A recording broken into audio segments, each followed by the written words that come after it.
Ngifuna ukukhuza labantu abathanda ukukhalisa abantu. Yeka ukukhalisa abantu izoma impilo. Uma ufuna ukudlala ungadlali ngomuntu. Uma ufuna ukudlala ungadlali ngenhliziyo yomuntu. Uma ufuna ukudlala ungadlali ngemizwa. Ungabe izathu ukukhala komuntu. Umuntu makakhaliswa uNkulunkulu ebukhoneni. Ngoba abanye abantu abasenazi into bezokhala inkonzo ngoba bakhaliswa ukubusuku nemini. Kunemfihlo esenyembezini. Ukuthi ngifuna ukuyichaza le nto ba I want to do just this. Incwadi yamawuko ithi wena Nkosi uyakhongozela inyembezi.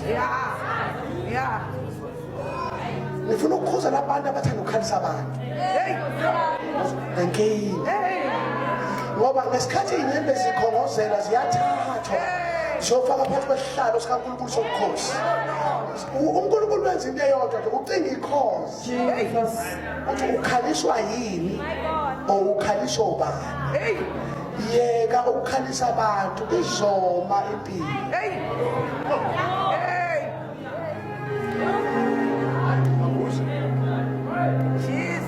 Abazalwane ukuthi lento sikhuluma kabuhlungu ngoba abazalwane abaningi bayabakhalisa abantu. Abantu akade bakhalisa kunomuntu waye kukhonza. Kunomuntu waxoxa. Uma kushawa 11 noma kushawa u10 ekuseni ngeSunday uvela khaya. uNkulunkulu abona buhlungu lo muntu uyafisa enkonzweni kodwa waxoshwa sibani bakhe. uNkulunkulu uyadila nama-reasons of tears. Are you afraid that you not become that reason? Amen. Ungabe izathu ukukhala komuntu. Umuntu makakhaliswa uNkulunkulu ebukhoneni. Ngoba abanye abantu abasenazi into bezokhala inkonzo ngoba bakhaliswa ukubusuku nemini. Uma ufuna ukudlala ungadlali ngomuntu. Uma ufuna ukudlala ungadlali ngenhliziyo yomuntu. Uma ufuna ukudlala ungadlali ngemizwa. Mina bazalwane ngibona umuntu ngobethula bengicabanga ukuthi umuntu ibhola nje. Kunabantu vela akhala ukuthi befike endlini. Athi kodwa Nkosi bayenzani ngane? uNkulunkulu bese thumela ingolozi bese ithatha nje inyembezi. Usobathe uyazama empilweni impilo vele ibuke nje. Ngoba kunabantu bebecabanga ukuthi bafikile sibibithwana. Unganayo into enhle ongayisho ngomuntu uthu. Yebo.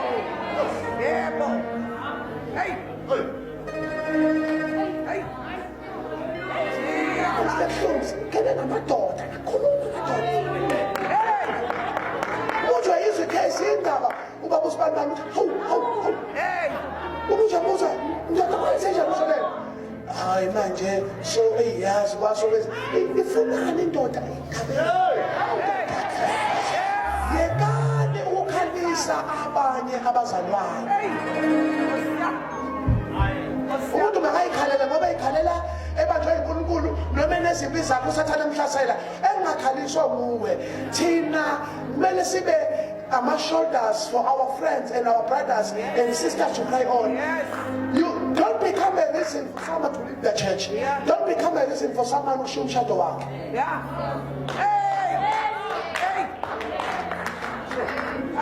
Sibe kuzokwenza njani phela ngoba uthi unkosikazi wakhe akakwazi ukupheka futhi akamtholele iy'ngane. Ungenaphi wena? Uthi unkosikazi wakhe akamhloniphi manje wena ungenaphi? Ngoba i-prima stop yakhe wayinomotomoto. Wena ungenaphi? Akekho umuntu wesifazane noma wesilisa ongakutshengisa ikhanda lakhe. Usukubanjwa uthando. Manje ngoba nathi sebeshisana wena ufuna ukube yiphisi. Uzokhala noya mama. Uzothi uyibone indoda la ikhona ekhona asala khale enkosini. One day uzoyifica zithi ngaphambili ezoyiphisi. Don't become a reason for someone to cry. They must cry the tears of joy, but not tears of sorrow. Jesus. Uthi indoda kaNkulunkulu singakhala nje ngoba kunomzalwane omngapha ngenhla.